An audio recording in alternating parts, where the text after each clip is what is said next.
고급 레스토랑의 하얀 테이블보 위로 구겨진 1,000원짜리 지폐 한 장이 놓였습니다. 그 순간 아름다운 여자의 얼굴이 하얗게 질렸습니다. 마치 유령을 본 것처럼. 이 돈, 오늘 어떤 여자가 던졌답니다. 나직한 목소리가 울려 퍼졌습니다. 이걸로 커피나 사 마셔요, 라며요. 테이블 건너편에 앉은 30대 남자가 숨을 삼켰습니다. 여자는 떨리는 손으로 물잔을 들었지만 입술에 닿기도 전에 놓쳐버렸습니다. 물이 테이블 위로 쏟아졌습니다. 하지만 아무도 그것을 닦지 않았습니다. 당신은 대체 누구세요? 여자가 떨리는 목소리로 물었습니다. 그때 테이블 맞은편에 앉았던 노인이 천천히 안경을 벗었습니다. 그 남자가 바로 나요. 레스토랑 안이 얼어붙었습니다. 웨이터들이 멈춰 섰고 옆 테이블 손님들이 돌아봤습니다. 30대 남자가 믿을 수 없다는 표정으로 중얼거렸습니다. 아버지, 대체 무슨 일이 있었던 걸까요? 평범해 보이는 노인이 왜 이런 극적인 순간을 연출한 걸까요? 그리고 그 1,000원짜리 지폐에는 어떤 이야기가 숨겨져 있을까요? 이 놀라운 반전의 전체 이야기가 궁금하시다면 잠시만 시간을 내어 구독 버튼을 눌러주세요. 평범해 보이는 사람들의 숨겨진 이야기를 매일 전해드립니다. 그리고 이 영상이 마음에 드셨다면 좋아요 버튼도 함께 눌러주시고 알림 설정까지 해두시면 새로운 이야기를 가장 먼저 만나실 수 있습니다. 여러분이라면 이런 상황에서 어떻게 하셨을지 댓글로 의견을 나눠주세요. 자, 그럼 이제 이야기를 처음부터 시작해 보겠습니다. 모든 것이 시작되었던 그날 새벽으로 돌아가 봅시다. 새벽 5시 30분.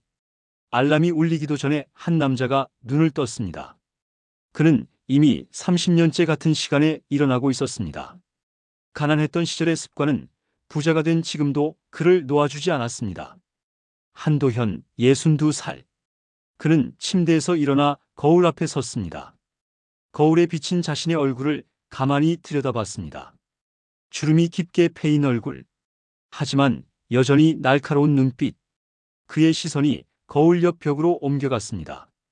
그곳엔 오래된 사진 2장이 나란히 걸려 있었습니다. 하나는 30년 전의 사진이었습니다. 허름한 작업복을 입은 젊은 남자가 어린 아들을 안고 환하게 웃고 있었습니다. 그때는 가난했지만 행복했습니다. 아내가 살아있었고 아들이 건강했고 미래가 있었습니다. 그 옆에는 또 다른 사진이 있었습니다. 은은하게 미소 짓는 여자. 10년 전 세상을 떠난 그의 아내였습니다. 도현은 아내의 사진을 바라보며 조용히 중얼거렸습니다. 당신이 보고 싶어하던 지후의 결혼식, 내가 직접 준비할게요. 그의 목소리는 떨리고 있었습니다. 아내는 암 투병 중에도 늘 아들의 결혼을 보고 싶다고 말했습니다. 하지만 끝내 그날을 보지 못하고 떠났습니다. 도현은 옷장을 열었습니다. 고급 정장들이 빼곡하게 걸려 있었습니다. 그가 매일 입는 옷들. 한성건설 회장의 옷들. 하지만 오늘 그는 정장을 집지 않았습니다. 대신 옷장 깊숙한 곳에서 낡은 배달복 한 벌을 꺼냈습니다. 남색 점퍼. 여기저기 색이 바랜. 30년 전 그가 막노동판을 떠돌며 입었던 바로 그 옷. 부인이 손수 빨아주던 옷. 도현은 천천히 그 옷을 입었습니다. 거울 속에 자신을 다시 봤습니다. 회장이 사라지고 평범한 노동자가 서 있었습니다. 그는 씁쓸하게 웃었습니다. 결국 나는 여기서 시작했고 여기로 돌아가는구나. 핸드폰이 울렸습니다. 아들 한지후였습니다. 아버지, 오늘 저녁에 시간 되세요? 소개하고 싶은 사람이 있어요. 도현의 가슴이 철렁 내려앉았습니다. 여자친구. 네, 정말 좋은 사람이에요. 아버지도 꼭 마음에 드실 거예요. 전화를 끊은 도현은 한숨을 내쉬었습니다. 사실 그는 이미 알고 있었습니다. 아들이 만나고 있는 여자가 누구인지. 그녀의 이름은 서민채. 겉으로는 완벽해 보이는 28살의 여자. 하지만 그 완벽함 뒤에 숨겨진 진짜 얼굴을 아는 사람은 많지 않았습니다. 도현의 책상 위에는 한 장의 보고서가 놓여 있었습니다. 비서 오상민이 작성한 신상조사 보고서. 서민채. 명문대 출신, 외국어 능력 우수, 봉사활동 다수, 표면적으로는 흠잡을 데 없었습니다. 하지만 보고서 마지막 장에는 빨간 펜으로 메모가 적혀 있었습니다. 주의 요망, 과거 데이트 상대들 모두 경제력 상위층, 배달원, 청소 노동자 등에 대한 부정적 언행 다수 목격. 단, 증거 불충분. 도현은 보고서를 천천히 접었습니다. 그리고 배달복 주머니에 넣었습니다. 조사로는 부족했습니다. 그는 직접 확인하고 싶었습니다. 아들이 사랑하는 여자의 진짜 모습을. 아침 8시, 도현은 낡은 오토바이에 올라탔습니다. 회사 지하 주차장 구석에 숨겨둔 오토바이. 아무도 모르는 그의 비밀 도구. 엔진 소리가 울렸습니다. 그는 헬멧을 쓰고 출발했습니다. 목적지는 강남의 한 고급 아파트. 바로 서민채가 사는 곳. 도현은 중식당 사장 장만수와 짜고 일을 벌이기로 했습니다. 만수는 그의 오랜 친구였습니다. 가난했던 시절부터 함께했던 사람. 회장님, 정말 이러셔야 합니까? 만수가 걱정스럽게 물었습니다. 해야지. 내 아들을 지키려면. 하지만 회장님이 직접 배달을. 괜찮아. 나도 한때는 이 일을 했었으니까. 도현은 웃었습니다. 쓸쓸한 웃음이었습니다. 오토바이가 강남 거리를 달렸습니다. 새벽 거리는 아직 조용했습니다. 하지만 도현의 가슴은 요동치고 있었습니다. 불길한 예감. 아니, 확신에 가까운 예감. 그의 아들이 잘못된 사랑을 하고 있다는 것을. 그리고 그것을 막을 수 있는 사람은 오직 자신뿐이라는 것을. 도현은 아내의 마지막 말을 떠올렸습니다. 여보, 지우를 부탁해요. 좋은 사람 만나서 행복하게 해줘요. 꼭 그렇게 할게요, 당신. 도현은 눈가를 훔쳤습니다. 이제 그는 더 이상 회장이 아니었습니다. 그저 아들을 지키고 싶은 한 명의 아버지였습니다. 오토바이가 고급 아파트 단지 앞에 멈춰 섰습니다. 도현은 배달 가방을 메고 인터폰을 눌렀습니다. 배달 왔습니다. 짧은 신호음 후 문이 열렸습니다. 그의 위장이 시작된 것입니다. 사랑하는 아들을 위해, 돌아가신 아내를 위해, 그리고 진실을 위해. 도현은 엘리베이터에 올라탔습니다. 거울에 비친 자신의 모습을 봤습니다. 초라한 배달 기사. 하지만 그의 눈빛만은 여전히 날카로웠습니다. 자, 이제 시작이야. 엘리베이터가 15층에 도착했습니다. 문이 열렸습니다. 복도 끝 1505호 서민채의 집. 도현은 깊게 숨을 들이마시고 초인종을 눌렀습니다. 초인종 소리가 집 안으로 울려 퍼졌습니다. 도현은 배달 가방을 단정하게 메고 기다렸습니다. 10초, 20초, 30초. 아무 반응이 없었습니다. 그는 다시 초인종을 눌렀습니다. 이번엔 조금 더 길게. 그때 안에서 짜증 섞인 목소리가 들렸습니다. 왔으면 그냥 놔두고 가요. 문은 열리지 않았습니다. 도현은 잠시 멈칫했습니다. 하지만 침착하게 인터폰 버튼을 눌렀습니다. 손님, 직접 받아주셔야 합니다. 음식이 뜨거워서. 잠시 침묵이 흘렀습니다. 툭. 문이 반쯤 열렸습니다. 그리고 그곳에 서민채가 서 있었습니다. 28살의 여자. 긴 생머리를 늘어뜨린 채 실크 가운을 입고 있었습니다. 얼굴은 확실히 아름다웠습니다. 깔끔한 이목구비, 하얀 피부. 하지만 그 눈빛은 차갑기만 했습니다. 빨리 주세요. 민채는 손을 내밀었습니다. 도현은 배달 가방에서 음식을 꺼내 건넸습니다. 중국집 짜장면 한 그릇, 그리고 탕수육 소. 민채는 음식을 받자마자 고개도 돌리지 않고 말했습니다. 카드 찍으세요. 네. 도현이 단말기를 꺼내려는 순간이었습니다. 민채의 핸드폰이 울렸습니다. 그녀는 문을 반쯤 닫은 채 전화를 받았습니다. 응, 나야. 목소리가 갑자기 밝아졌습니다. 아까의 차가움은 온데간데 없었습니다. 도현은 단말기를 들고 서 있었습니다. 문틈 사이로 민채의 목소리가 새어나왔습니다. 오늘 밤? 응, 시간 돼. 어디서 만나? 청담동 그 레스토랑? 완전 좋지. 그녀의 목소리에서 설렘이 묻어났습니다. 도연은 무표정하게 서 있었습니다. 하지만 그의 귀는 모든 소리를 놓치지 않고 있었습니다. 지후 오빠가 직접 예약했대. 대박이지? 지후? 아들의 이름이었습니다. 도연의 손이 미세하게 떨렸습니다. 하지만 그는 여전히 침착한 표정을 유지했습니다. 민채는 전화를 계속 이어갔습니다. 이번엔 완전히 성공이야. 느낌이 와. 아버지가 회장이잖아. 한성건설. 응, 외아들. 완전 대박 아니야? 도연의 턱에 힘이 들어갔습니다. 손에 쥔 단말기가 삐걱거렸습니다. 민채의 웃음소리가 들렸습니다. 걱정 마. 나 연기 잘하잖아. 착한 여자 컨셉 완벽하게 유지 중이야. 봉사활동도 하고 책도 읽고 완전 모범생 스타일. 지후 오빠는 완전히 넘어갔어. 순진하더라. 그 순간 도현의 눈빛이 차갑게 변했습니다. 얼음처럼.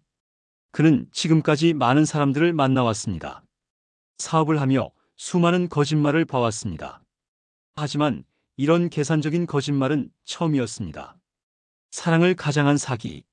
민채는 여전히 전화통화에 빠져 있었습니다. 당연하지. 결혼까지 생각하고 있는 것처럼 행동해야지. 일단 약혼만 하면 반은 성공한 거야. 응응, 알았어. 오늘 밤에 또 얘기해. 끊을게. 전화가 끊어졌습니다. 민채가 다시 문을 열었습니다. 아까와는 전혀 다른 표정이었습니다.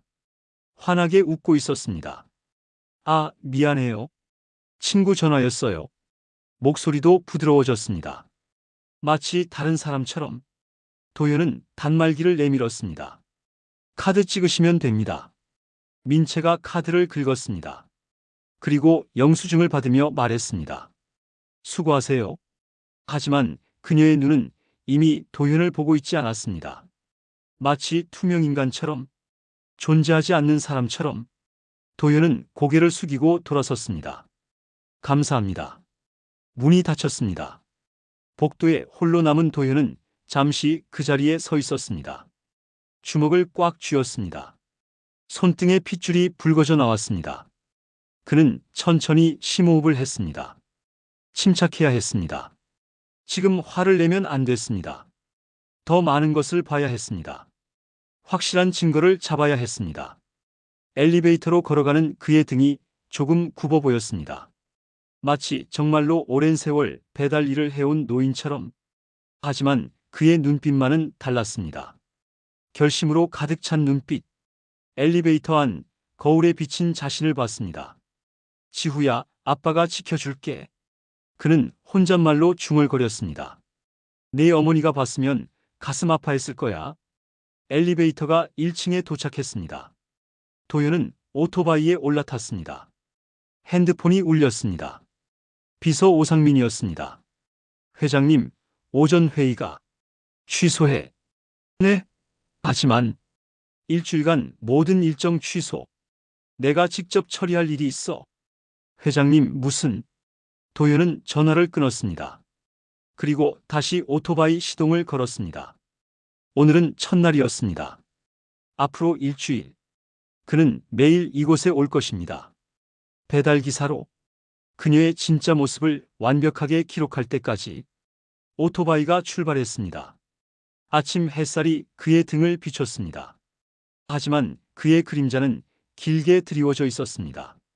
그날 밤, 도연은 서재에 앉아 노트를 펼쳤습니다. 그리고 한 줄 한 줄 기록하기 시작했습니다.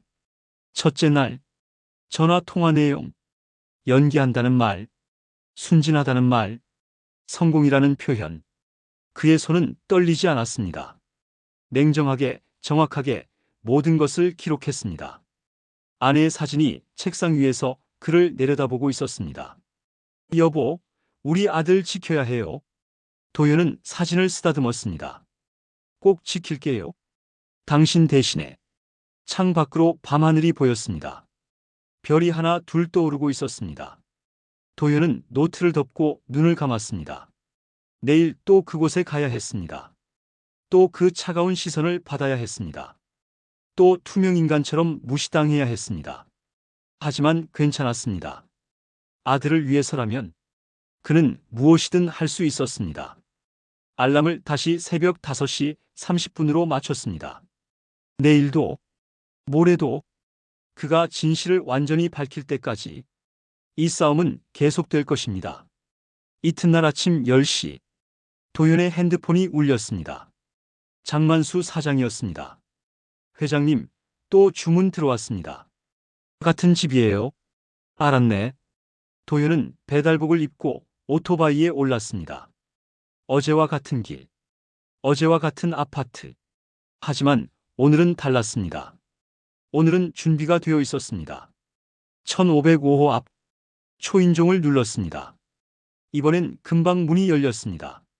민채가 밝은 표정으로 서 있었습니다. 어머, 어제 그 아저씨네요? 목소리가 달콤했습니다. 마치 오랜 친구를 만난 것처럼. 도연은 속으로 씁쓸하게 웃었습니다. 연기. 완벽한 연기였습니다. 짬뽕 한 그릇입니다. 네, 감사해요. 민채가 음식을 받았습니다. 그리고 카드를 건넸습니다. 결제가 끝났습니다. 도연이 돌아서려는 순간이었습니다. 아, 참. 민채가 불렀습니다. 도연이 멈춰 섰습니다. 민채는 지갑에서 1,000원짜리 지폐 한 장을 꺼냈습니다. 그리고 도연의 손에 쥐어주었습니다. 아니, 쥐어줬다기보다는 던져줬다는 표현이 맞았습니다. 이 나이에 배달일 하시려면 힘드시죠? 이걸로 커피라도 한 잔 드세요. 목소리는 친절했습니다. 하지만 눈빛은 차갑기만 했습니다. 마치 시혜를 베푸는 사람의 눈빛. 도연은 1,000원짜리를 내려다봤습니다. 구겨진 지폐. 그의 손에서 1,000원은 너무나 가벼웠습니다. 하지만 그 무게는 천근만근이었습니다. 감사합니다. 도연은 고개를 숙였습니다. 민채는 만족스러운 미소를 지으며 문을 닫았습니다. 복도에 홀로 남은 도현. 그는 1,000원짜리를 주머니에 넣었습니다. 접지 않고, 구기지 않고, 그대로. 증거였습니다. 그녀의 오만함에 대한 증거. 오후 2시. 다시 전화가 왔습니다. 회장님, 또 주문이. 같은 집인가? 네. 도연은 한숨을 내쉬었습니다. 하지만 다시 오토바이에 올랐습니다. 이번엔 탕수육과 군만두였습니다. 같은 복도, 같은 문. 초인종을 눌렀습니다. 문이 열렸습니다. 민채의 표정이 조금 달라져 있었습니다. 약간의 짜증이 묻어났습니다. 또 왔네요? 네, 주문하신. 알아요. 빨리 주세요. 도연은 음식을 건넸습니다. 민채가 카드를 던지듯 내밀었습니다. 결제가 끝났습니다. 민채는 음식을 받아들고 중얼거렸습니다. 배달비도 안 받는데 이렇게 자주 오면 미안하잖아요. 하지만 그 말투에는 미안함이 전혀 없었습니다. 오히려 비웃음이 섞여 있었습니다. 아니에요. 손님. 도연의 목소리는 침착했습니다. 민채는 그를 위아래로 훑어봤습니다. 나이가 어떻게 되세요? 갑작스러운 질문이었습니다. 62입니다. 어머, 62이나? 민채가 과장되게 놀라는 표정을 지었습니다. 그 나이에 오토바이 타고 다니시면 위험하지 않으세요? 괜찮습니다. 아들은 뭐 하나요? 아버지 이렇게 일하시는데. 날카로운 질문이었습니다. 도연의 얼굴이 굳었습니다. 하지만 그는 대답했습니다. 각자 사정이 있는 법입니다. 민채는 코웃음을 쳤습니다. 그러게요. 사정이야 있겠죠? 다들. 문이 닫혔습니다. 도연은 그 자리에 멈춰 섰습니다. 주먹이 저절로 쥐어졌습니다. 하지만 이내 풀었습니다. 참아야 했습니다. 저녁 6시. 세 번째 주문이 들어왔습니다. 만수 사장이 전화기 너머로 한숨을 쉬었습니다. 회장님, 이러시면 안 됩니다. 괜찮네. 내가 하겠다고 했으니까. 하지만 만수 형, 나 믿어주게. 도연은 다시 출발했습니다. 저녁 어슬미 내리고 있었습니다. 같은 길을 세 번째 오르는 그의 등이 조금 굽어 보였습니다. 1505호 앞 이번엔 초인종을 누르기 전에 옆집 문이 열렸습니다. 젊은 여자가 나왔습니다. 20대 후반으로 보이는 단정한 인상의 여자, 김다은이었습니다. 그녀는 도현을 보더니 조용히 말했습니다. 아저씨, 오늘 세 번째죠? 네. 다은은 1505호 문을 바라보며 작은 목소리로 말했습니다. 저 집 조심하세요. 네. 원래 그래요. 배달 오는 사람들한테. 다은은 잠시 망설이다 말을 이었습니다. 지난달엔 피자 배달 온 고등학생이 울면서 내려갔어요. 무슨 음식이 식었다고 무릎 꿇고 사과하라고 했대요. 한겨울의 복도에서 도현의 눈빛이 변했습니다. 차갑게, 날카롭게. 다은은 계속 말했습니다. 택배 기사님도 여러 번 바뀌었어요. 다들 저 집 배달하기 싫어해요. 그런데 왜 신고를? 증거가 없어요. CCTV가 복도 끝에만 있거든요. 문 앞은 안 잡혀요. 다은은 안타까운 표정을 지었습니다. 그냥 조심하시라고요. 아저씨 나이에 그런 거 당하시면 안 되잖아요. 도현은 고개를 끄덕였습니다. 고맙습니다. 다은이 자기 집으로 들어갔습니다. 도현은 잠시 그 자리에 섰습니다. 고등학생. 한겨울. 무릎 꿇고 사과. 그의 머릿속에서 무언가가 번쩍였습니다. 이건 단순한 무례함이 아니었습니다. 체계적인 학대였습니다. 약자를 짓밟는 습관. 초인종을 눌렀습니다. 문이 열렸습니다. 이번엔 민채의 얼굴에 짜증이 가득했습니다. 또요? 볶음밥 주문하셨습니다. 알았어요. 그냥 거기 놔두고 가요. 손님, 규정상 직접 받으셔야. 규정? 귀찮게. 민채가 문을 활짝 열었습니다. 그리고 음식을 낚아채듯 가져갔습니다. 카드요? 도현이 단말기를 내밀었습니다. 민채가 카드를 긁었습니다. 결제음이 울렸습니다. 그때 민채가 음식 뚜껑을 열어봤습니다. 이거 볶음밥 아니고 짜장밥이잖아요. 도현이 영수증을 확인했습니다. 손님, 주문하신 게 짜장볶음밥입니다. 아니에요. 나 볶음밥만 시켰어요. 목소리가 커졌습니다. 도현은 침착하게 핸드폰을 꺼내 주문 내역을 보여줬습니다. 여기 보시면 짜장볶음밥으로. 그게 중요해요? 손님이 아니라고 하잖아요. 민채의 얼굴이 붉어졌습니다. 다시 가서 받고 오세요. 손님, 이미 결제가. 환불해 드릴게요. 빨리 받고 오라고요. 도현은 잠시 그녀를 바라봤습니다. 그 눈빛이 너무나 익숙했습니다. 사업을 하며 수없이 봐온 눈빛. 자신보다 약한 사람을 짓밟는 사람의 눈빛. 알겠습니다. 다시 가져오겠습니다. 도현은 음식을 도로 받아들었습니다. 민채가 지갑을 꺼냈습니다. 그리고 또 1,000원짜리 한 장을 꺼내 바닥에 던졌습니다. 수고비요? 주세요. 지폐가 복도 바닥에 떨어졌습니다. 민채는 그대로 문을 닫아버렸습니다. 도현은 바닥에 1,000원짜리를 내려다봤습니다. 주변이 고요했습니다. 그는 천천히 허리를 숙였습니다. 무릎을 꿇지는 않았습니다. 단지 허리를 굽혀 지폐를 주었습니다. 그리고 주머니에 넣었습니다. 아까의 그것과 함께 2장, 2번의 모욕, 2개의 증거. 엘리베이터를 기다리는 동안 그는 주머니 속 지폐를 만졌습니다. 바스락거리는 소리. 그 소리가 그의 귀에 크게 울렸습니다. 엘리베이터가 도착했습니다. 문이 열렸습니다. 거울에 비친 자신의 모습. 늙고 지친 배달 기사. 하지만 그의 눈만은 달랐습니다. 번뜩이는 눈빛. 무언가를 계산하고 있는 눈빛. 그는 조용히 중얼거렸습니다. 곧 알게 될 거야. 1,000원의 진짜 무게를. 오토바이가 다시 중국집으로 향했습니다. 저녁 하늘이 어두워지고 있었습니다. 하지만 도현의 머릿속은 점점 더 선명해지고 있었습니다. 계획이 세워지고 있었습니다. 치밀하게, 완벽하게. 그날 밤 그는 노트에 또 기록했습니다.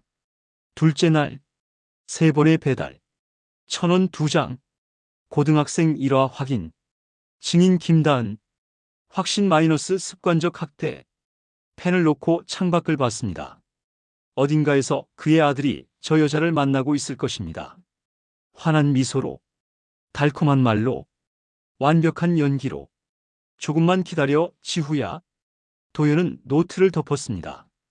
아빠가 진실을 보여줄게. 밤 11시. 도연은 오토바이를 세웠습니다. 한강 다리 위. 바람이 차가웠습니다. 그는 헬멧을 벗고 난간에 기댔습니다. 밤하늘을 올려다봤습니다. 별이 보이지 않았습니다. 서울의 불빛이 너무 밝았습니다. 그의 머릿속에 오래된 기억이 떠올랐습니다. 35년 전, 그가 27살이었을 때, 그때도 겨울이었습니다. 한 건설 현장. 한도현은 막노동으로 하루하루를 버티고 있었습니다. 새벽 5시에 일어나 밤 9시에 집에 돌아오는 삶. 손은 굳은 살로 가득했고 등은 늘 아팠습니다. 하지만 그는 불평하지 않았습니다. 집에 돌아가면 아내가 기다리고 있었고 2살 난 아들이 웃으며 달려왔으니까. 아빠. 작은 손이 그의 다리를 붙잡았습니다. 지후야. 도연은 아들을 안아 올렸습니다. 온몸이 아팠지만 아들의 웃음을 보면 모든 게 괜찮았습니다. 아내가 저녁을 차려놓고 기다렸습니다. 오늘 힘들었죠? 아니, 괜찮아. 거짓말. 손 좀 봐요. 아내는 그의 손을 잡고 약을 발랐습니다. 물집이 터진 손. 피가 맺힌 손. 미안해. 이렇게밖에 못 살아서. 무슨 소리예요? 당신은 최선을 다하고 있잖아요. 아내가 미소 지었습니다. 우리 조금만 더 힘내요. 언젠간 좋아질 거예요. 그래. 꼭 그렇게 만들게. 도연은 약속했습니다. 언젠가 이 아내와 아들에게 더 나은 삶을 주겠다고. 하지만 그 약속을 지키기까지는 그가 견뎌야 할 것들이 너무 많았습니다. 어느 겨울날, 현장 소장이 그를 불렀습니다. 한도현. 네. 이리 와봐. 소장 옆에는 정장을 입은 남자가 서 있었습니다. 건물주였습니다. 이 사람이 범인이야? 건물주가 도현을 위아래로 훑어봤습니다. 무슨 말씀이신지. 공구가 없어졌어. 비싼 거. 너 가져갔지? 아닙니다. 저는 여기 일꾼들 중에 전과자가 너밖에 없던데. 도현의 얼굴이 창백해졌습니다. 전과. 10년 전 그가 20도 안 됐을 때의 일이었습니다. 술 취한 사람이 어머니를 때렸고 그가 막아섰다가 신랑이 끝에 상대가 넘어졌습니다. 폭행죄, 집행유예. 하지만 그 기록은 평생 그를 따라다녔습니다. 저 안 했습니다. 증거 있어? 증거요? 내가 안 했다는 증거 말이야. 건물주가 코웃음을 쳤습니다. 없잖아. 그럼 넌 범인이야? 아닙니다. 정말로? 경찰 부를까? 주변 인부들이 모여들었습니다. 모두가 도현을 바라봤습니다. 의심의 눈빛, 동정의 눈빛, 외면하는 눈빛. 소장이 한숨을 쉬었습니다. 한도현, 미안하지만 무릎 꿇고 사과해. 제가 뭘? 그냥 해. 그래야 이 일이 조용히 넘어가. 하지만 저는 안 했습니다. 도현의 목소리가 떨렸습니다. 건물주가 차갑게 말했습니다. 너 같은 놈이 항변에, 가난하고 전과 있는 주제에. 그 말이 도현의 가슴을 찔렀습니다. 가난하고 전과 있는 주제에. 그는 떨리는 손을 주먹 쥐었습니다. 하지만 어쩔 수 없었습니다. 여기서 잘리면 내일 아들 밥을 굶겨야 했습니다. 아내의 약값을 낼 수 없었습니다. 도현은 천천히 무릎을 꿇었습니다. 차가운 시멘트 바닥. 겨울 바람이 뺨을 때렸습니다. 눈물이 흘렀습니다. 죄송합니다. 목소리가 갈라졌습니다. 다시는 이런 일 없도록 하겠습니다. 건물주가 만족한 듯 고개를 끄덕였습니다. 그래, 그렇게 나와야지. 그리고 돌아섰습니다. 소장이 도현을 일으켜 세웠습니다. 미안하다. 어쩔 수 없었어. 도현은 대답하지 않았습니다. 그저 무릎에 묻은 먼지를 털었습니다. 주변 사람들이 하나둘 흩어졌습니다. 도연은 홀로 서 있었습니다. 무릎이 시렸습니다. 하지만 더 시린 것은 가슴이었습니다. 그날 저녁 집에 돌아온 도연은 아무 말도 하지 못했습니다. 아내가 물었습니다. 무슨 일 있어요?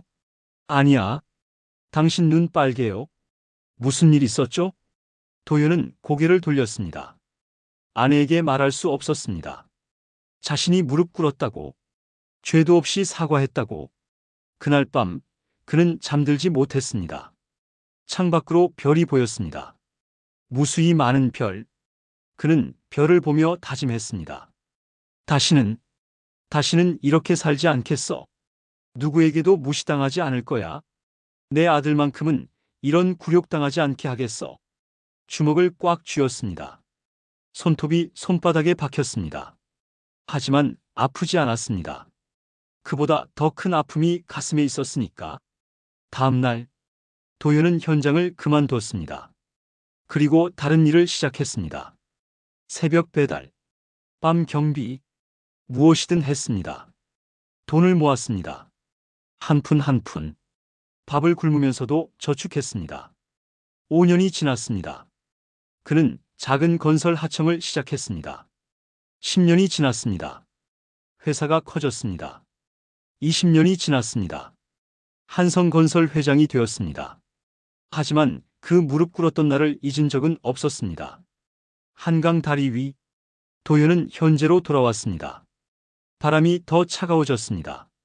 그는 주머니에서 1,000원짜리 2장을 꺼냈습니다. 구겨진 지폐.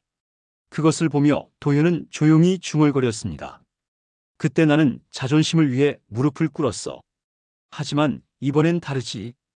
이번엔 진실을 위해 무릎을 꿇을 거야. 바람이 지폐를 흔들었습니다. 하지만 도연은 놓치지 않았습니다. 지후야, 아빠는 내가 그때의 나처럼 되는 걸 볼 수 없어. 속고, 이용당하고, 무릎 꿇는 그런 인생. 그래서 그는 지폐를 다시 주머니에 넣었습니다. 아빠가 한 번 더 무릎 꿇을게. 너를 지키기 위해서. 핸드폰이 울렸습니다. 아들 지우였습니다. 아버지, 내일 민채 씨 집에서 저녁 먹기로 했어요. 오실 수 있으세요? 도연은 잠시 침묵했습니다. 그리고 대답했습니다. 그래. 가마. 와, 정말요? 감사합니다. 아들의 목소리가 들떠 있었습니다. 순진한 목소리, 세상을 모르는 목소리. 전화를 끄는 도연은 하늘을 다시 올려다봤습니다. 여전히 별은 보이지 않았습니다. 하지만 괜찮았습니다. 그는 이미 자신의 길을 알고 있었으니까. 오토바이 시동을 걸었습니다. 엔진 소리가 밤하늘에 울렸습니다. 그는 집으로 향했습니다. 내일을 준비해야 했습니다. 서민채의 집에서의 저녁. 그곳에서 모든 것이 시작될 것입니다. 그가 준비해온 모든 것들이, 증거들이, 진실이. 도연은 조용히 웃었습니다. 쓸쓸한 웃음이었습니다. 하지만 그 안에는 확신이 담겨 있었습니다. 당신 지켜봐 주세요. 그는 하늘을 향해 말했습니다. 돌아가신 아내에게. 우리 아들, 제가 지킬게요. 이번엔 제대로요. 바람이 대답하듯 불었습니다. 도연의 뒤로 서울의 불빛이 반짝였습니다. 그 무수한 불빛 속 어딘가에 그의 아들이 있었습니다. 사랑에 빠진 순진한 아들. 도연은 엑셀을 힘껏 돌렸습니다. 오토바이가 밤속으로 사라졌습니다. 그리고 그의 마음속에는 35년 전 그날의 기억이 여전히 생생했습니다. 무릎 꿇었던 그날. 하지만 이번엔 달랐습니다. 이번엔 그가 선택한 무릎 꿇음이었습니다. 굴욕이 아닌 사랑의 무릎 꿇음이었습니다. 다음 날 저녁 6시, 민채의 집 앞. 도연은 배달 가방을 메고 서 있었습니다. 오늘은 조금 달랐습니다. 가방 속엔 중국 요리가 가득 들어 있었습니다. 민채가 특별히 주문한 것들. 아들을 위한 저녁이었습니다. 초인종을 눌렀습니다. 문이 열렸습니다. 민채가 환한 미소로 서 있었습니다. 원피스를 입고 화장을 곱게 한 모습. 완벽한 여자친구의 모습이었습니다. 어머, 배달 오셨네요.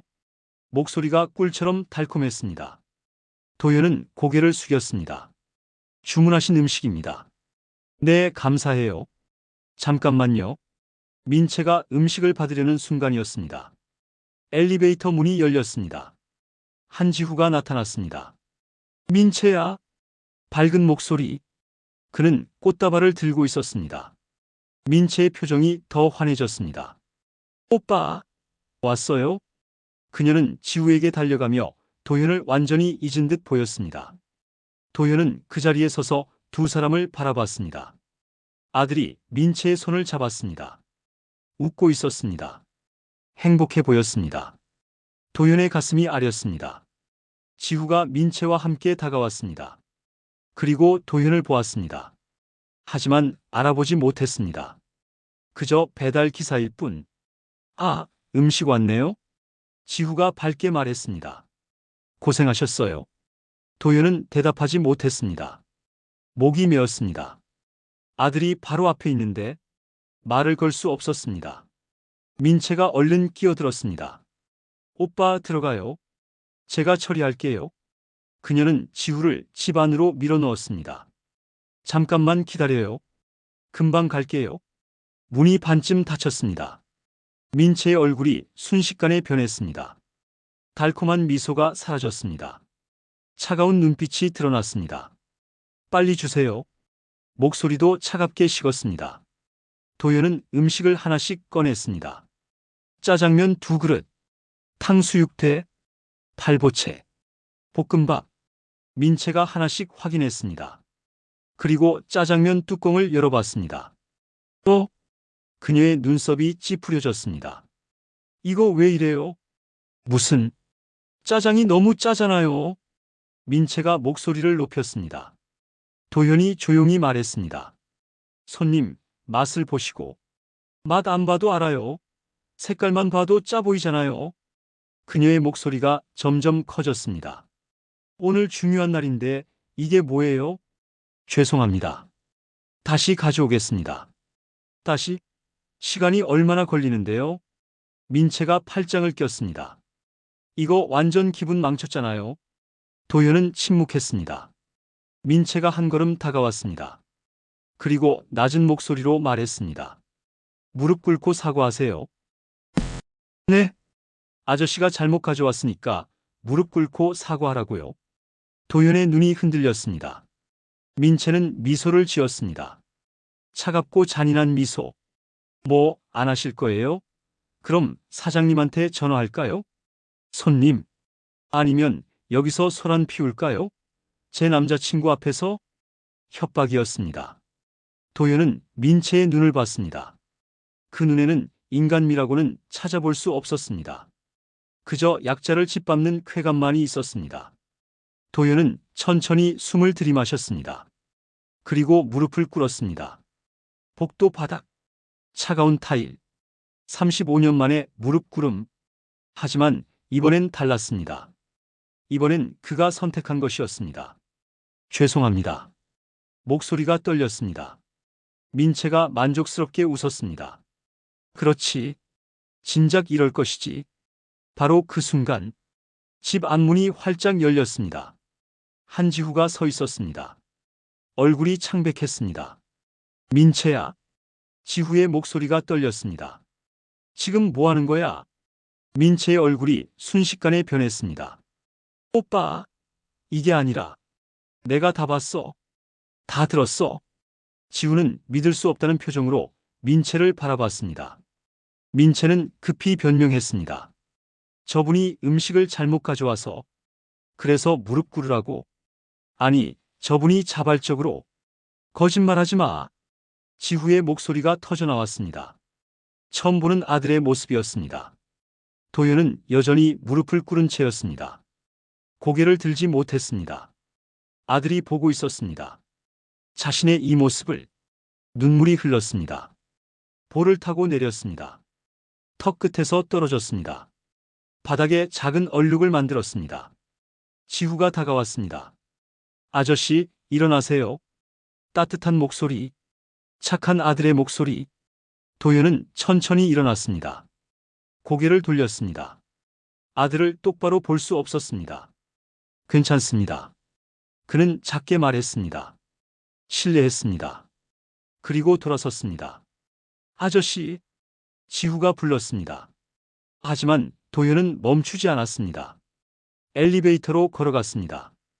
뒤에서 지후와 민채의 목소리가 들렸습니다. 민채야, 이게 대체 뭐야? 오빠, 오해야? 저분이. 오해? 내가 직접 봤는데 무슨 오해야? 오빠, 제 말 좀 들어봐요. 나 지금 너무 실망했어. 엘리베이터 문이 닫혔습니다. 소리가 차단되었습니다.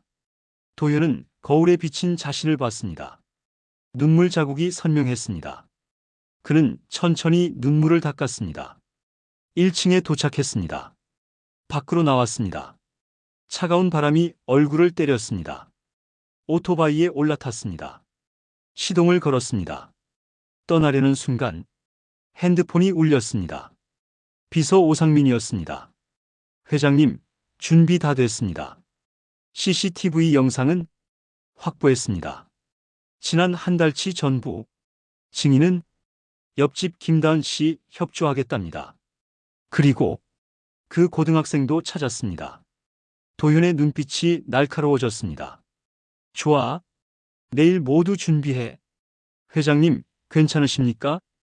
오상민의 목소리에 걱정이 묻어났습니다. 괜찮네. 도현은 고개를 들어 아파트를 올려다봤습니다. 15층 어딘가에 그의 아들이 있었습니다. 혼란스러워하고 있을 아들. 내일이면 다 끝나네. 전화를 끊었습니다. 오토바이가 출발했습니다. 도현의 눈에서 눈물은 이미 사라지고 없었습니다. 대신 차갑고 단호한 눈빛만이 남아 있었습니다. 무릎은 꿇었습니다. 하지만 진 것은 아니었습니다. 이제 시작이었습니다. 진짜 싸움의 시작. 밤하늘에 별이 하나 떠올랐습니다. 도현은 그 별을 보며 중얼거렸습니다. 여보, 조금만 기다려요. 내일이면 우리 아들을 지킬 수 있어요. 바람이 그의 말을 실어 날랐습니다. 그리고 오토바이는 밤속으로 사라졌습니다. 내일 모든 진실이 밝혀질 것입니다. 다음 날 오전 10시 도현은 다시 그 아파트 앞에 섰습니다. 하지만 오늘은 배달 가방이 없었습니다. 정장을 입고 있었습니다. 한성건설 회장의 모습. 엘리베이터를 기다리고 있었습니다. 그때 옆에서 누군가 다가왔습니다. 30대 중반의 남자. 단정한 정장에 서류 가방을 든 모습. 변호사 이수호였습니다. 회장님. 수호가 조용히 인사했습니다. 도현은 고개를 끄덕였습니다. 다 준비됐나? 네. 말씀드릴 게 있습니다. 엘리베이터 문이 열렸습니다. 두 사람이 함께 올라탔습니다. 문이 닫히자 수호가 서류 가방을 열었습니다. 회장님, 어제 일 다 봤습니다. CCTV에? 네. 복도 끝 카메라에 전부 잡혔습니다. 수호는 태블릿을 꺼내 영상을 보여줬습니다. 화면에 민채가 보였습니다. 도현에게 무릎 꿇으라고 하는 장면. 음성도 선명했습니다. 무릎 꿇고 사과하세요. 도현은 화면을 보며 침묵했습니다. 수호가 말을 이었습니다. 그런데 회장님, 더 큰 문제가 있습니다. 뭔가? 이게 처음이 아닙니다. 수호는 화면을 넘겼습니다. 한 달 전 영상이 나타났습니다. 추운 겨울밤, 고등학생으로 보이는 소년이 피자 박스를 들고 서 있었습니다. 민채가 문을 열었습니다. 화면 속에서 그녀가 소리를 질렀습니다. 소년이 고개를 떨구었습니다. 그리고 무릎을 꿇었습니다. 복도 바닥에 5분이 넘도록 도현의 턱에 힘이 들어갔습니다. 저 아이는 찾았습니다. 18살 김민준 군입니다. 지금 어디 있나? 학교 다니고 있습니다. 증언 의사 있습니다. 엘리베이터가 15층에 도착했습니다. 문이 열렸습니다. 복도에 김다은이 서 있었습니다. 쓰레기 봉투를 들고 나온 참이었습니다. 다은은 도현을 보더니 눈이 커졌습니다. 배달하시던 분? 도현이 미소 지었습니다. 안녕하세요. 다은은 도현의 정장 차림을 보고 당황했습니다. 어머, 옷이 회사 가시는 길이세요? 수호가 앞으로 나섰습니다. 안녕하세요, 김다은 씨. 저는 변호사 이수호입니다. 변호사요? 다은의 얼굴에 놀람이 번졌습니다. 수호가 명함을 건넸습니다. 다은 씨께서 그동안 목격하신 일들 증언해 주실 수 있으십니까? 그게. 다은은 1505호 문을 힐끗 봤습니다. 그리고 작은 목소리로 말했습니다. 사실 저도 한계였어요. 더 이상 보고만 있을 수가 없었어요. 구체적으로 어떤 일들을 목격하셨습니까? 다은은 잠시 망설이다 입을 열었습니다. 지난 6개월 동안 최소 10번은 본 것 같아요. 무엇을요? 배달 오시는 분들한테 하는 일들요? 다은의 목소리가 떨렸습니다. 처음엔 그냥 무례한 줄만 알았어요. 하지만 점점 심해졌어요. 어떻게요? 욕설, 모욕, 협박, 그리고 무릎 꿇리기. 다은은 눈시울이 붉어졌습니다. 한겨울에 고등학생을 복도에 무릎 꿇려놓고 10분 넘게 증언서 작성해 주시겠습니까? 네. 기꺼이요. 다은은 고개를 끄덕였습니다. 그리고 도현을 봤습니다. 아저씨, 아니, 회장님이시라고요? 도현이 쓸쓸하게 웃었습니다. 직함이 중요한 게 아닙니다. 그냥 한 사람일 뿐이죠. 어제 일도 일부러 그러신 거예요? 아들을 지키기 위해서였습니다. 다은은 눈물을 훔쳤습니다. 정말 대단하세요. 대단한 게 아닙니다. 그저 아버지일 뿐입니다. 수호가 USB 하나를 꺼냈습니다. 회장님, 이게 전부입니다. 모든 증거. 도현이 USB를 받았습니다. 작은 물건. 하지만 그 안에는 민채의 모든 악행이 담겨 있었습니다. 고맙네, 변호사. 아닙니다. 제 일일 뿐입니다. 수호는 잠시 망설이다 말했습니다. 회장님, 그런데 왜 이렇게까지 하셨습니까? 무슨 말인가? 회장님 신분이면 조사 한 번으로 끝낼 수 있었을 텐데요. 도현은 복도 창문 밖을 봤습니다. 서울 시내가 내려다 보였습니다. 직접 봐야 했네. 네. 보고서로는 알 수 없는 것들이 있지. 도현의 목소리가 낮아졌습니다. 사람의 본성은 말이야, 약자 앞에서 드러나는 법이네. 내 아들이 사랑하는 사람의 진짜 모습을 보여주고 싶었어. 확실하게. 수호는 고개를 숙였습니다. 오늘 저녁 레스토랑 예약 확인했습니다. 몇 시인가? 저녁 7시입니다. 민채 씨도 온다고 했나? 네. 지후 도련님께서 다시 만나자고 했답니다. 도현은 USB를 주머니에 넣었습니다. 좋아. 모든 준비 끝났군. 회장님, 정말 괜찮으시겠습니까? 뭐가? 아드님 앞에서 진실을 밝히시는 게. 도현은 잠시 침묵했습니다. 그리고 조용히 말했습니다. 지우는 진실을 알 자격이 있네. 아프더라도요? 아픔도 성장이지. 도현은 엘리베이터 버튼을 눌렀습니다. 세상은 돌고 도는 법이야, 변호사. 네? 어제 나한테 무릎 꿇으라던 사람이 오늘은 진실 앞에 무릎 꿇게 될 거네. 엘리베이터 문이 열렸습니다. 도현이 들어갔습니다. 수호가 물었습니다. 회장님, 복수하시는 겁니까? 도현은 고개를 저었습니다. 복수가 아니야. 교육이지. 교육이요? 어떤 사람들은 고통을 겪어봐야만 다른 사람의 고통을 이해하거든. 문이 닫히려는 순간 도현이 말했습니다. 오늘 저녁 7시. 늦지 말게. 네, 회장님. 문이 완전히 닫혔습니다.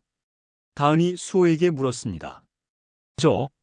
정말 저분이 회장님이세요? 네. 한성건설 한도현 회장님이십니다. 세상에. 다은은 믿을 수 없다는 표로 고개를 저었습니다. 그 지위에 계신 분이 직접 배달 일을, 아드님을 사랑하시는 겁니다. 수호가 조용히 말했습니다. 그 사랑이 얼마나 큰지 오늘 밤에 다 드러날 겁니다. 저녁 6시. 도현은 집 서재에 앉아 있었습니다. 책상 위에는 USB가 놓여 있었습니다. 그 옆에는 아내의 사진. 도현은 사진을 쓰다듬었습니다. 여보, 오늘 밤이에요. 우리 아들한테 진실을 보여줄 거예요. 그는 옷장을 열었습니다. 가장 좋은 정장을 꺼냈습니다. 네이비 수트. 아내가 생일 선물로 사준 넥타이. 거울 앞에 섰습니다. 정장을 입고 넥타이를 매고 머리를 넘겼습니다. 회장의 모습이었습니다. 더 이상 배달 기사가 아니었습니다. 하지만 마음만은 여전히 그때 그 아버지였습니다. 핸드폰이 울렸습니다. 아들 지우였습니다. 아버지, 레스토랑에서 봬요. 그래. 곧 갈게. 아버지, 민채 씨도 와요. 어제 일, 오해를 풀고 싶대요. 도현은 씁쓸하게 웃었습니다. 그래. 오늘 다 풀리게 될 거야. 네. 곧 알게 될 거다. 아빠가 준비한 걸. 전화를 끊었습니다. 도현은 USB를 주머니에 넣었습니다. 그리고 집을 나섰습니다. 운전기사가 차 문을 열었습니다. 회장님, 출발하시겠습니까? 가세. 차가 출발했습니다. 창밖으로 서울의 저녁 풍경이 펼쳐졌습니다. 수많은 불빛, 수많은 사람들. 그 중에는 약자도 강자도 있었습니다. 도현은 조용히 중얼거렸습니다. 오늘 밤 한 사람이 배우게 될 거야. 약자를 짓밟는 게 얼마나 무서운 일인지. 차는 레스토랑을 향해 달렸습니다. 진실의 시간이 다가오고 있었습니다.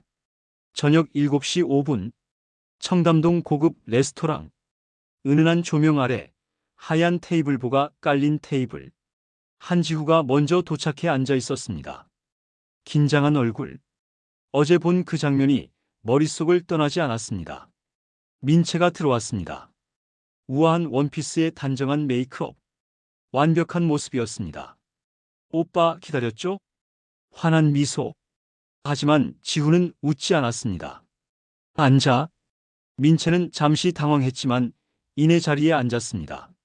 오빠, 어제 일은? 아버지 오실 때까지 기다리자. 네? 지후의 목소리가 차가웠습니다. 민채는 불안한 표정을 감추려 애썼습니다. 5분 후, 레스토랑 문이 열렸습니다. 한도현이 들어왔습니다. 네이비 정장, 당당한 걸음걸이, 주변 사람들의 시선이 그에게 쏠렸습니다. 민채는 도현을 보더니 미소 지었습니다. 아버님, 일어나서 인사했습니다. 하지만 도현의 얼굴을 제대로 보지는 못했습니다. 도현은 안경을 쓰고 있었고 조명이 어두웠으니까. 앉게. 도현이 자리에 앉았습니다. 테이블에 침묵이 흘렀습니다. 민채가 먼저 입을 열었습니다. 아버님, 제 소개 제대로 못 드린 것 같아요. 목소리가 떨렸지만 애써 밝게 만들었습니다. 저는 대학에서 사회복지를 전공했어요. 그래? 네. 어려운 분들 돕는 일에 관심이 많아요. 민채는 환하게 웃었습니다. 사실 저는 약한 사람을 보면 그냥 지나치질 못해요. 매달 봉사활동도 나가고 독거노인분들 도시락 배달도 하고. 그녀의 말이 계속 이어졌습니다. 완벽한 연기, 완벽한 거짓말. 지우는 그 모습을 보며 얼굴을 찡그렸습니다. 도현은 조용히 듣고 있었습니다. 표정 하나 변하지 않았습니다. 민채가 말을 마쳤습니다. 그래서 지후 오빠와도 잘 맞는 것 같아요. 오빠도 착하시잖아요. 그렇군. 도현이 짧게 대답했습니다. 그리고 천천히 주머니에 손을 넣었습니다. 무언가를 꺼냈습니다. 구겨진 지폐 2장, 1,000원짜리. 테이블 위에 놓았습니다. 민채의 미소가 굳어졌습니다. 이 돈 알겠나? 도현의 목소리가 조용했습니다. 하지만 무게가 있었습니다. 그게. 민채의 얼굴이 창백해졌습니다. 오늘 어떤 여자가 던졌답니다. 도현은 1,000원짜리를 가리켰습니다. 이걸로 커피나 사 마셔요, 라며. 민채가 물잔을 들었습니다. 하지만 손이 떨렸습니다.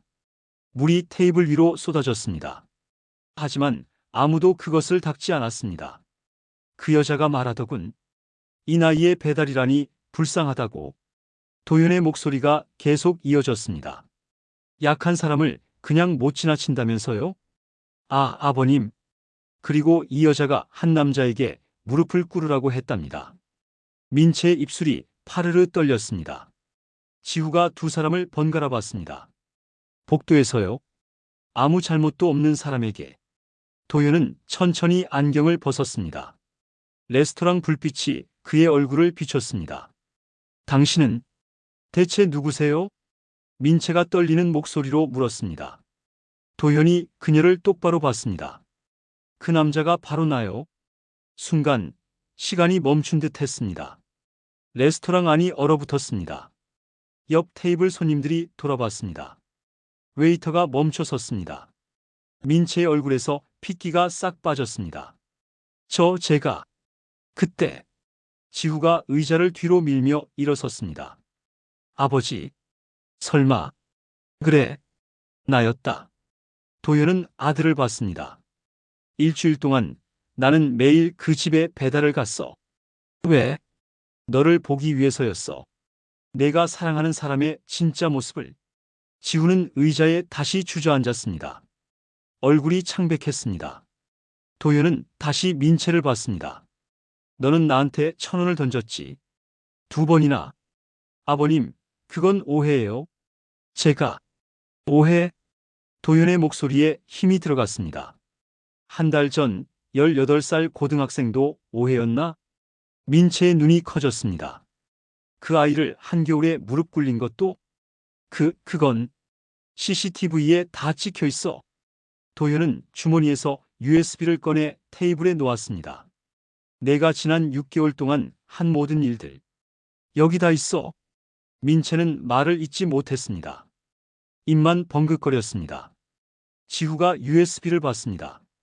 그리고 민채를 봤습니다. 민채 씨. 지후의 목소리가 갈라졌습니다. 이게 진짜 당신이었어요? 오빠 아니에요. 오해예요. 진짜. 오해라고요? 지후는 믿을 수 없다는 표정이었습니다. 아버지가 당신 앞에서 무릎 꿇는 걸 내가 직접 봤어요. 레스토랑이 더욱 조용해졌습니다. 모든 시선이 그들 테이블로 쏠렸습니다. 지후는 천천히 일어났습니다. 나는 당신이 착하고 따뜻한 사람인 줄 알았어요. 오빠. 하지만 당신은. 지후는 눈물을 참으며 말했습니다. 당신의 사랑은 돈의 모양이었어요. 그 한마디가 민채를 무너뜨렸습니다. 그녀의 눈에서 눈물이 흘렀습니다. 하지만 누구도 동정하지 않았습니다. 미안해요, 오빠. 정말 미안해요. 민채가 울먹였습니다. 하지만 지후는 고개를 저었습니다. 미안하다는 말로는 부족해요. 오빠. 당신은 사람들에게 상처를 줬어요. 약한 사람들에게. 지후는 아버지를 봤습니다. 도현의 눈에도 눈물이 맺혀 있었습니다. 아버지. 죄송해요. 무엇이? 제가 제대로 보지 못해서요. 지후는 고개를 숙였습니다. 도현은 아들의 어깨에 손을 얹었습니다. 아니다. 내 잘못이 아니야. 하지만 사람은 실수해. 중요한 건 배우는 거지. 도현은 아들을 안았습니다. 오늘 너는 중요한 걸 배웠어. 사람을 겉모습으로만 봐서는 안 된다는 것. 지후는 아버지의 품에서 울었습니다. 민채는 자리에서 일어났습니다. 가방을 집어들었습니다. 갈게요. 목소리가 떨렸습니다. 도현이 그녀를 불렀습니다. 민채 씨. 민채가 멈춰 섰습니다. 당신도 언젠가 배우게 될 거요. 네. 약자를 짓밟는 게 얼마나 부끄러운 일인지. 민채는 대답하지 못했습니다. 그저 고개를 숙인 채 레스토랑을 나갔습니다. 사람들의 시선을 받으며 수근거리는 소리를 들으며 그녀가 평생 남에게 했던 그 시선과 수근거림을. 문이 닫혔습니다. 레스토랑 안에는 아버지와 아들만 남았습니다. 도현은 테이블 위에 1,000원짜리를 집어들었습니다. 지후야. 네, 아버지. 이 1,000원이 가벼워 보이지? 네. 하지만 이 1,000원으로 사람의 본성을 볼 수 있단다. 도현은 지폐를 접었습니다. 돈이 사람을 판단하는 게 아니야. 사람이 돈을 대하는 태도가 사람을 판단하지. 지후는 고개를 끄덕였습니다. 명심하겠습니다, 아버지. 두 사람은 레스토랑을 나왔습니다. 밤하늘에 별이 반짝이고 있었습니다. 도현은 하늘을 올려다봤습니다. 여보, 봤죠? 우리 아들 지켰어요. 별이 더 밝게 빛나는 것 같았습니다. 아내가 웃고 있는 것 같았습니다. 지후가 아버지의 팔을 잡았습니다. 아버지, 사랑해요. 나도 사랑한다, 아들. 두 사람은 함께 걸었습니다. 긴 밤이 끝나고 있었습니다. 그리고 새로운 아침이 다가오고 있었습니다. 2주 후, 한성건설 본사 대회의실. 전 직원이 모여 있었습니다. 도연이 단상에 올라 마이크를 잡았습니다. 오늘부터 우리 회사에 새로운 정책이 시행됩니다. 그의 목소리가 회의실에 울렸습니다. 갑질 제로. 직원들이 웅성거렸습니다. 우리 회사와 일하는 모든 협력업체, 배달기사, 청소노동자, 경비원분들. 도연은 천천히 말을 이었습니다. 그 누구에게도 무례하게 대하는 직원은 즉시 징계합니다. 직급에 상관없이. 회의실이 조용해졌습니다. 그리고 배달기사, 택배기사 자녀들을 위한 장학금을 만들겠습니다. 연간 100명에게 대학 등록금 전액을 지원합니다. 직원들 사이에서 박수가 터져나왔습니다. 도연은 잠시 멈췄습니다. 그리고 말했습니다. 저도 한때는 그들이었습니다. 직원들이 숨을 죽였습니다. 막노동판을 전전하며 무시당하고 무릎 꿇고 살았습니다. 하지만 그 경험이 저를 만들었습니다. 도연의 눈빛이 따뜻해졌습니다. 약자를 대하는 태도가 그 사람의 진짜 모습입니다. 그것을 잊지 마십시오. 회의실에 긴 박수가 울렸습니다. 도연은 단상에서 내려왔습니다. 비서 오상민이 다가왔습니다. 회장님, 정말 좋은 결정이십니다. 늦었지만 해야 할 일이었네. 고등학생 민준군도 장학금 대상에 포함시켰습니다. 잘했네. 도연은 창밖을 봤습니다. 서울 시내가 한눈에 들어왔습니다. 저 아래 어딘가에서 수많은 사람들이 일하고 있었습니다. 배달하고 청소하고 땀 흘리고 있었습니다. 그들이 있어 우리가 있는 거지. 도연은 혼잣말처럼 중얼거렸습니다. 같은 시각, 작은 카페. 한지후가 앉아 있었습니다. 문이 열리고 김다은이 들어왔습니다. 늦어서 죄송해요. 아니에요. 저도 방금 왔어요. 지후가 자리를 권했습니다. 다은이 앉으며 물었습니다. 갑자기 왜 부르셨어요? 저 감사 인사 드리고 싶어서요. 네? 그날 아버지한테 말씀해 주셨잖아요. 저 집 조심하라고. 다은이 고개를 끄덕였습니다. 당연한 일 했을 뿐이에요. 아니에요. 당연하지 않았어요. 지우는 진지한 표정이었습니다. 대부분의 사람들은 모른 척 하거든요. 저도 그랬어요. 모르는 척. 지우는 쓸쓸하게 웃었습니다. 민채 씨의 진짜 모습을 보고도 믿고 싶지 않았어요. 힘드셨겠어요. 네. 하지만 이제는 알아요. 지우는 커피를 한 모금 마셨습니다. 사람을 제대로 보는 법을요. 다은이 미소 지었습니다. 배우셨네요. 네. 비싼 대가를 치르고요. 두 사람은 잠시 침묵했습니다.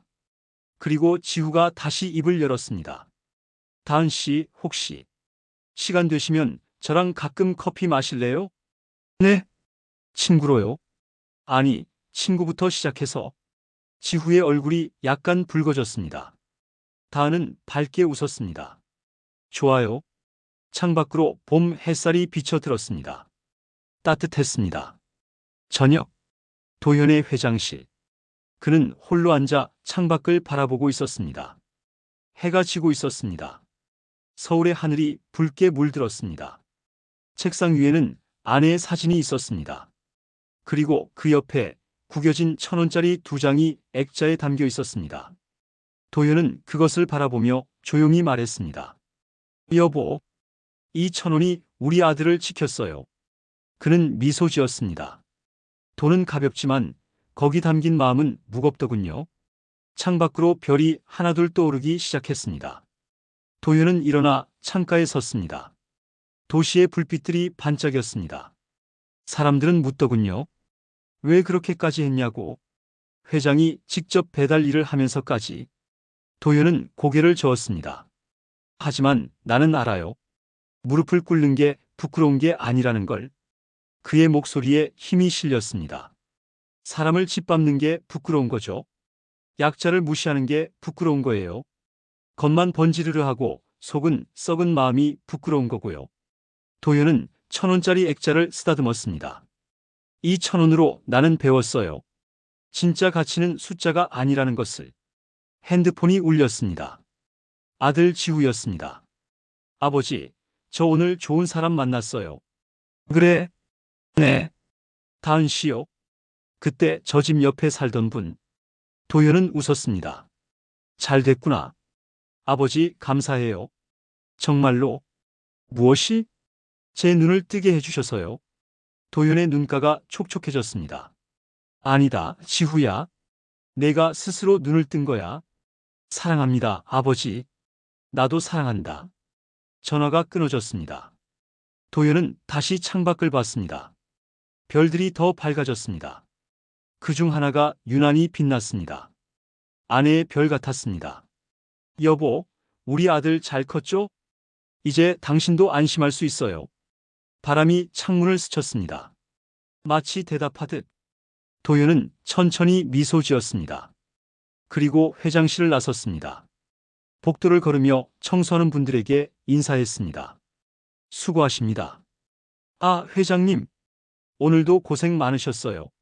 사람들은 놀란 표정이었습니다. 회장이 직접 인사하다니.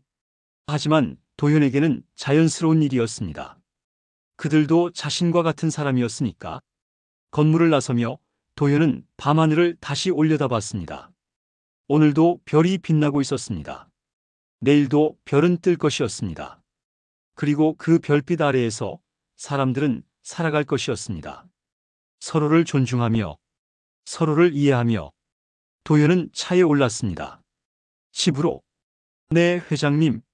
차가 출발했습니다. 그의 뒤로 한성건설 건물이 밤하늘에 우뚝 서 있었습니다.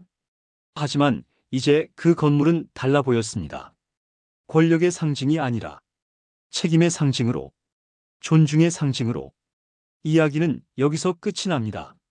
하지만 진짜 이야기는 지금부터 시작입니다. 우리 모두의 이야기. 약자를 어떻게 대할 것인가? 돈을 어떻게 바라볼 것인가? 사람의 진짜 가치를 어떻게 판단할 것인가? 한도현은 배달 기사가 되어 진실을 봤습니다. 무릎을 꿇으며 아들을 지켰습니다. 1,000원짜리로 세상을 바꿨습니다. 여러분이라면 어떻게 하시겠습니까? 여러분 주변에도 무시당하는 사람이 있지 않나요? 작은 관심, 작은 존중이 누군가의 인생을 바꿀 수 있습니다. 이 이야기가 마음에 와닿으셨다면 댓글로 여러분의 생각을 나눠주세요. 그리고 주변의 소중한 분들과도 이 이야기를 함께 나눠주세요. 우리 모두가 한도현처럼 용기를 낼 수는 없지만 적어도 서민채처럼 살지는 않을 수 있습니다. 작은 존중이 세상을 바꿉니다. 오늘도 수고하신 모든 분들께 감사와 존경을 전합니다. 다음 이야기도 기대해 주세요. 여러분의 삶에 작은 영감이 되기를 바랍니다.